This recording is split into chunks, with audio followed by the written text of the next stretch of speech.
Good morning to all. Also, Professor, a very hearty congratulations to you as being appointed as chairman of the Institute of Policy Studies. I hear that you received your appointment just last year, so congratulations for your appointment as well. And thank you very much for joining us on our show this morning amidst a very trying situation here in Sri Lanka. Professor, getting right down to it, we know that the coronavirus is, well, pretty much here in Sri Lanka. To the full extent of it. We're still in the first few weeks of this outbreak. It's very important how we respond to this situation in the very first weeks, as we have seen in other international countries. Now, President Gotabaya Rajapaksa has taken certain measures along with the government and other relevant authorities to cordon off certain areas, including Negombo and Puttlam. Professor, just give us an initial assessment of how this outbreak would impact the economy of Sri Lanka at the current rate it is going at. Yeah, it's very important to understand that this crisis is not only a health crisis, and COVID-19 has various phases. We need to understand in this juncture that we know basically when there is a recession in the globally and Sri Lanka, both we had a recession where our GDP came down for a couple of quarters, and globally also same. And in that scenario, this of course COVID-19 crisis came. When it comes to economic assessment, we can say that this kind of a recession, when it becoming a crisis means not only economic, other variables also incorporated, that in this crisis we can see 6 dimensions going to influence in our lives. One is that production is coming down these days. The other one, distribution has affected many things, and the consumption of people will influence on this crisis and of this crisis. Of course, going beyond that, the trade, finance and movement of people, all these will influence our lives in coming several months, not only 1 week or 2 weeks. So therefore, how we are going to take policy actions, how we are going to move on this, and most importantly, how people's attitudes and behavior going to change in Sri Lanka in this crisis situation, how they are responding to this crisis is very important to understand the magnitude of these variables influence on Sri Lanka. Now, there are varying views being expressed regarding the efficiency or the productivity of the program launched by the government to curb the spread of the virus. There are views being expressed both in favor and against what the government is doing right now. But we really can't judge the merits of this case.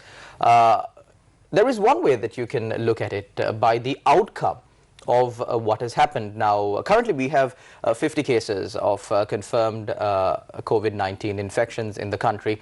However, when this epidemic first began, towards the beginning of January, we really didn't have any cases here in Sri Lanka, although we have a massive presence of Chinese workforce here in Sri Lanka.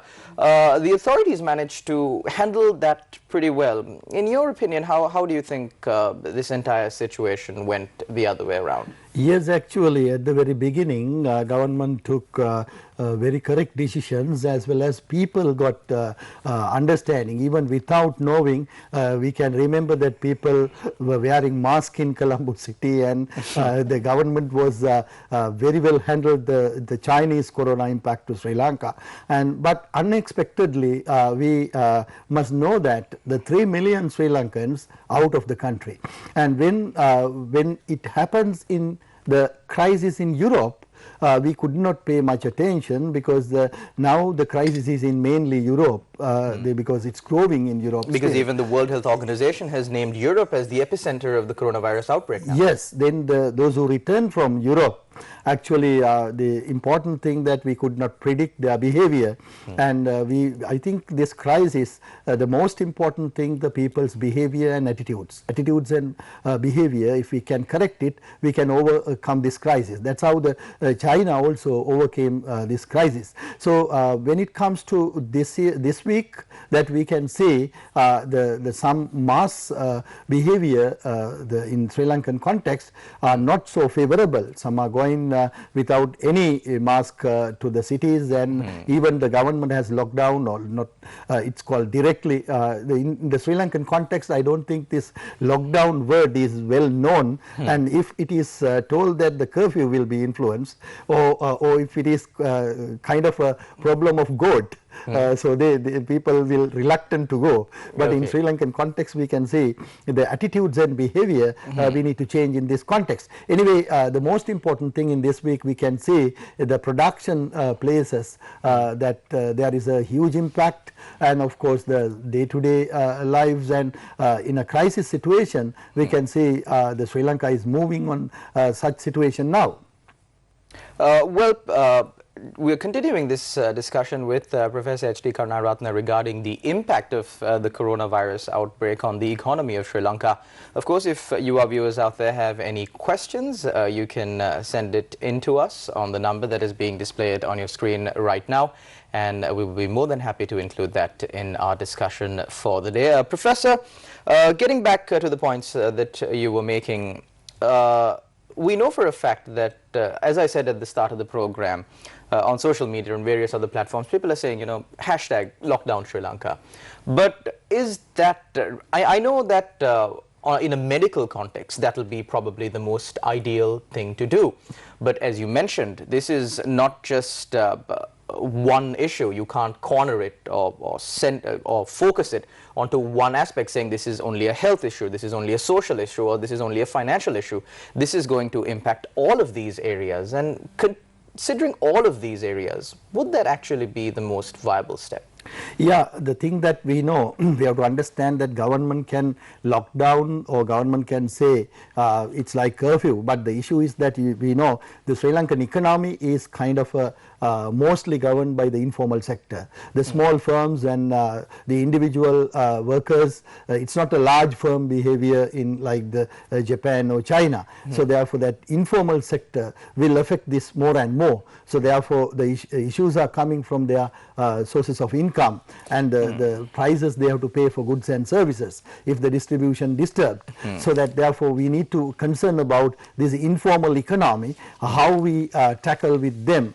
Actually what we can do, in particularly in agriculture, we should do, we have to do. We can't say all the agricultural production places close down in the country. Then production we have to import from other country. So therefore particularly food is very important, and water is very important, and all these manufacturing places, informal sector govern in Sri Lankan context. So therefore that we need to concern the production coming down, and the distribution is well handled. So therefore I think now government has prepared certain strategies to go for this distribution and production. It's very, very important. We in a crisis situation, the most important thing is how to address the vulnerable people, because the informal sector is the largest sector in country like Sri Lanka. So this is one important thing, that if we cannot increase their income suddenly, but reduction of essential good prices is very, very important.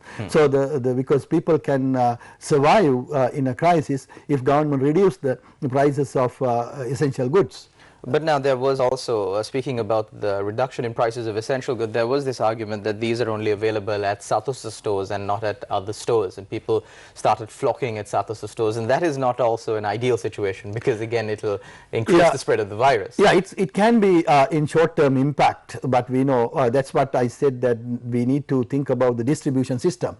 If we can distribute very well, that maybe one day when it announced, one day you can't do it, but when it comes to 2-3 days, this distribution system will go. And the other thing, the meanwhile people should change their attitudes as well. Those who can affordable should buy the goods for normal prices, because if all rich people coming and buying these things and waiting this queue long, actually no point of doing that. The main thing that targeting the poor and the low income holders in the society. Professor, you were saying that the informal sector dominates the economy of Sri Lanka. Now, when it comes to a situation where people are calling for a lockdown, and the government also is working towards doing this, because that is by far one of the most viable ways that this virus can be controlled. We see how it's being done in Italy, but see, the case with Italy is that they did it a moment too late. And because of that, yesterday they recorded one of the highest death tolls ever recorded because of this virus.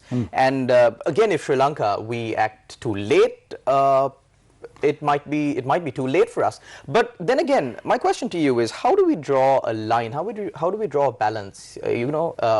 How do you ask a person who drives a three-wheeler, a person who owns a market, who does a small business, who goes from door to door selling items, how do you ask these people not to go to work for a week or for 2 weeks and then ensure that they are fed, that their children are fed, that they are kept warm at home? That's what I was saying, that this informal sector impact can be done through only changing attitudes. We need to convince them, how to nudge them.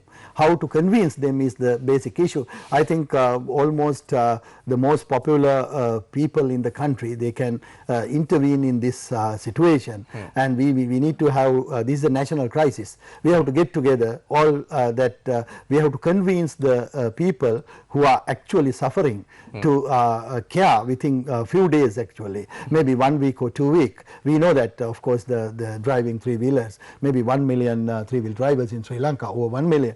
So that, of course, their attitude is very important. And, of course, getting important actions against the COVID crisis, like wearing mask or keeping distance or quarantine or something like that. The response is very important.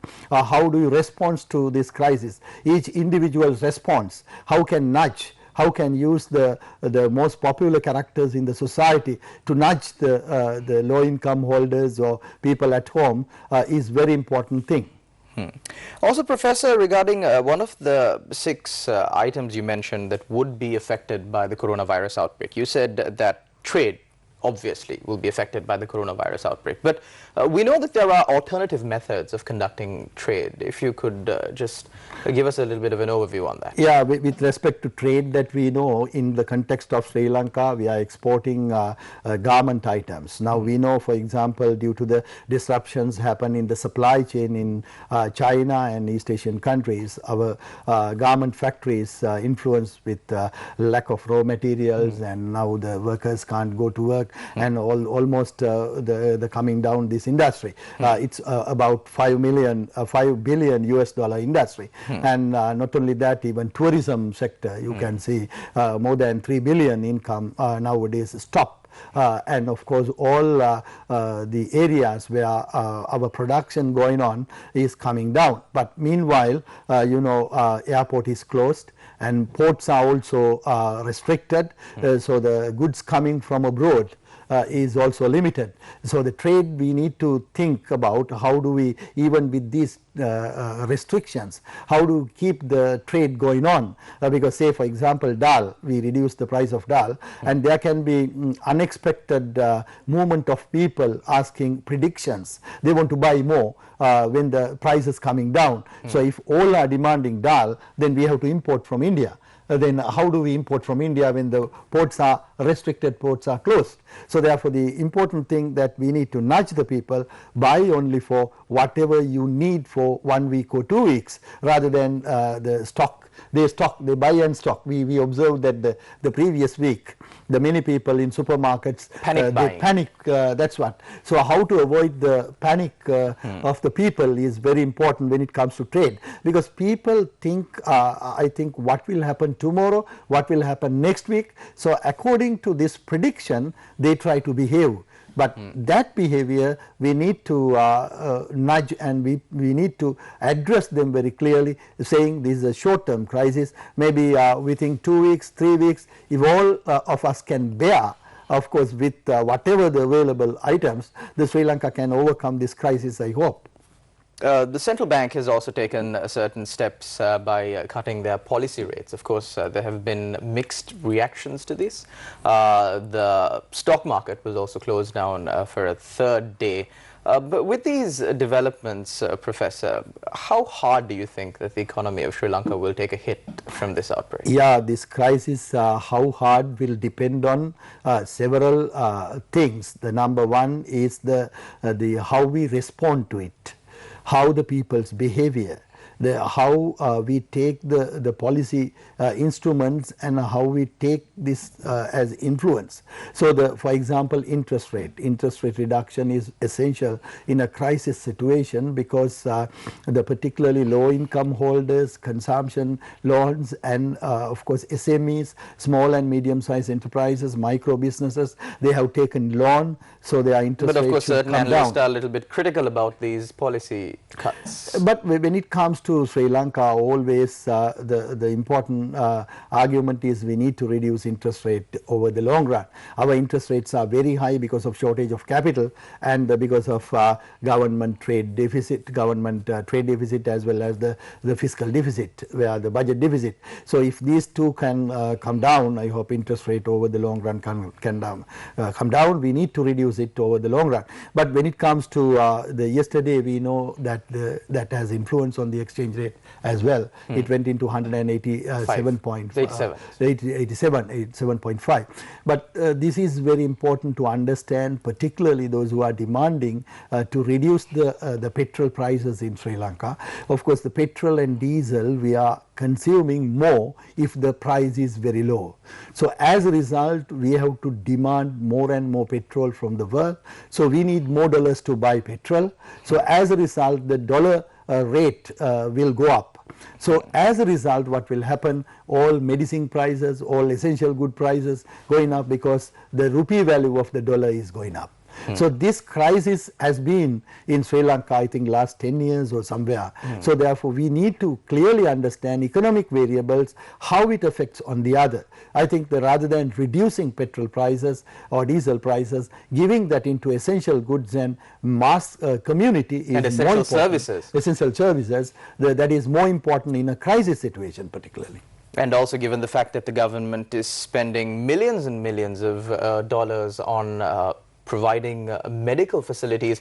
And I believe that the general public of this country really doesn't understand the importance of having a free healthcare system, because now, although certain people say that, you know, certain countries had only 3 cases in the first week and then it shot up to 100 or 200 cases in the second week, and they're saying we already have 50 cases in our first week, how much more will it grow? How worse will it get? If they had 3 cases in the first week and 100 in the second week, we have 50 in the first week, we might probably have about 500 in the second week. But see, I believe the point there is the fact that in Sri Lanka, because of our free healthcare system, because of the government's measures, we were able to identify these cases earlier, which in turn helped curb the spread of this virus. And in certain other countries, even developed countries like America, I don't believe that was the case, was it? Yeah, actually in Sri Lanka we have very excellent medical services. So this medical services system in Sri Lanka was one of the reasons we could overcome at the very beginning of this crisis. But issue is that, you know, some people even coming from abroad, they are not willing to spend at least small amount of money. They expect everything to be done by government. So because if they are in Italy, if they are in Korea, if they are in Japan, if they ask to do something, they have to pay money. There's no free education, free health system. But here the free health system is there. Because of free health system, even affordable people are asking everything free. So this is not an easy thing. What I have surprised here, what we can see, those who have in other countries, they know very well the health system is not free. But when they come to Sri Lanka, they are expecting it should be free. Which means that those who are coming from abroad is expecting the poor people who pay the tax in Sri Lanka must subsidize for them. So this is, I think, we have to overcome a kind of ideological crisis. I think Sri Lanka has poverty, which is not income poverty, which is attitude and behavior. But I believe that there are poverty is called attitude poverty and behavioral poverty as well. So to be a developed country, Sri Lanka should overcome these 2 poverty lines, not the income poverty line. And I believe it's very hard to determine the capacity of a person when it comes to attitude poverty and behavioral poverty. Of course, Professor, getting into more of a theoretical argument regarding the post April 21st Easter Sunday attack. The tourism industry was just picking up at the start, and people were very hopeful the year 2020. I believe it was only in 2017 that the income from the tourism sector rose to about 4 billion, and in 2018 it was expected to hit 5 billion. People were very hopeful about that. But of course, certain unfortunate events occurred, and now 2020, right at the beginning, smack that, we have the coronavirus outbreak.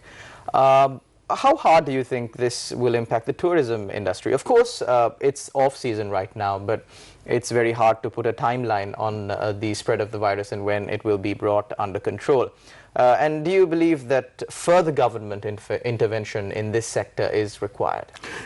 Of course, that I think the government should vigilant, and the policy action should take on time. That is the most important thing. But we can see even before this crisis, the globally and locally, the people had positive attitudes towards the economy. And globally, of course, the IMF and all, they thought that this year economic growth would be 3.3% compared to 2.9% in 2019, and even in Sri Lanka, I think central bank governor clearly thought that the economic growth would be about 4% in 2020, and there were positive scenario. But meanwhile, before this crisis also, there were undermined economic variables which the impact is negative. So for example, we know US-China trade war, and of course the geopolitical issues in Europe, the Britex, the Britain exit from the European Union, and even South Asian context, we know that there were a lot of geopolitical issues. So in that scenario, of course, also predicted that there would be positive growth because tourism sector will increase, and actually in a way we are lucky because tourism sector has not grown into a large component of our GDP. If we see some East Asian countries, 82% of their GDP coming from tourism. If it was in Sri Lanka, I assume what would have happened? So actually in that line, we need to keep the diversifying our industrial structure rather than relying only in tourism industry, because if something happen in the globe, that will immediately affect the tourism industry, and more manufacturing and more of course services what we can provide, particularly ICT or the new type of services. We have to diversify the economy rather than relying on the tourism sector. And of course the tourism sector, we had in the early January, the Sri Lanka was one of the good places to travel in the world. So we had kind of a starting point. But now because of this COVID crisis, we are in the other way. So therefore we need to overcome these issues by diversifying industries rather than relying on one industry. So new industries we need to search, and we need to grow into the service sector and how the service sector behavior. Professor, now we were speaking about people going out to work because they earn a daily wage. Now even when the country is on lockdown, sometimes these people have no choice.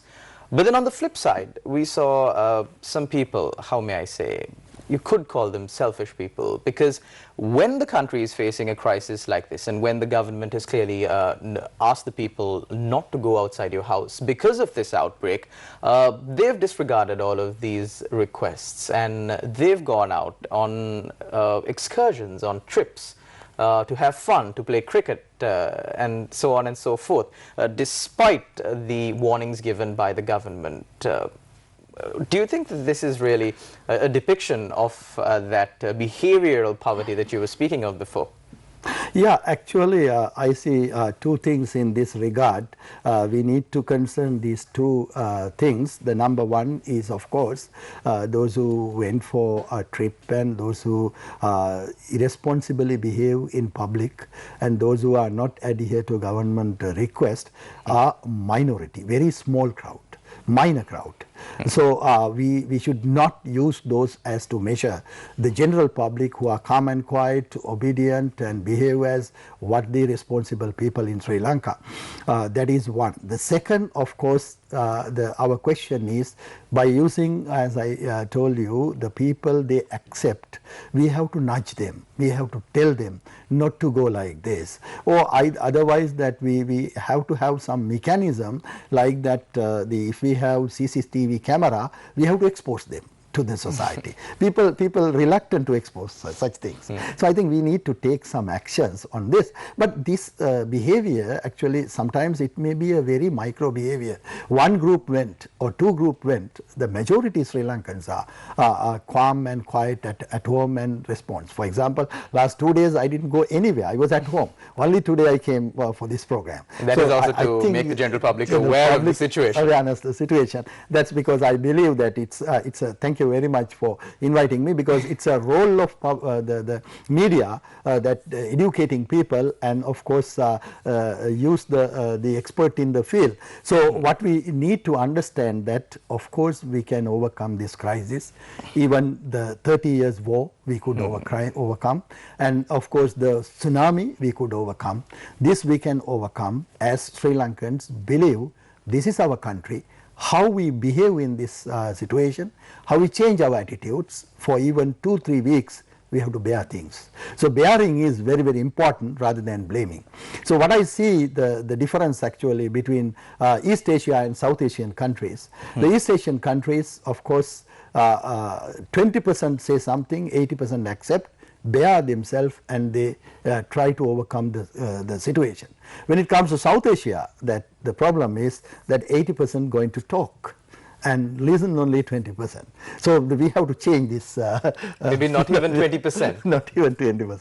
So what we need to do actually, majority of Sri Lankans are very calm and responsibly behave in this situation, but there are minor group, so which may belong to all the ethnic groups. I'm not talking about the ethnicity here. The minority group means the very small number, micro group going trip or behave irresponsive behavior. I think we need to nudge them, we need to educate them, and of course we need to expose them to the society. So by actually we can overcome this crisis only by changing attitudes and of course changing our behavior. Those two are not actually economic variables. If those two are good, I think Sri Lanka would be a developed country also in future. Thank you very much, Professor H.D. Karunaratne, for joining us on our show this morning and educating the general public on the implications that the economy of the country would face as a result of the COVID-19 outbreak, as well as discussing many other matters that is a little bit out of your purview. But thank you very much, Professor, for joining us on our show this morning. To our viewers out there, thank you very much for tuning in to Newsline. Of course, you must remember to stay at home, as the government has instructed you to prevent the spread of this virus, to ensure your safety and the safety of your loved ones. And your adherence to these instructions that have been provided by the authorities will ensure that you can get back to your usual lifestyle as soon as possible. Also, a very kind reminder that you can to get to know the latest regarding the COVID virus outbreak here in Sri Lanka. You can log on to www.coronavirus.lk. Which is run by the Newsfirst division, and get to know regarding the latest updates on the coronavirus outbreak. Of course, another reminder is that you should not rely on unconfirmed information from unverified sources, as these false information will lead you to believe in things that are not true, and that the spread of the false information has also fallen under the control of the police, and police will be taking action against anyone who is involved in the spread of false information. Thank you very much once again for tuning in, and until next time, take care and God bless.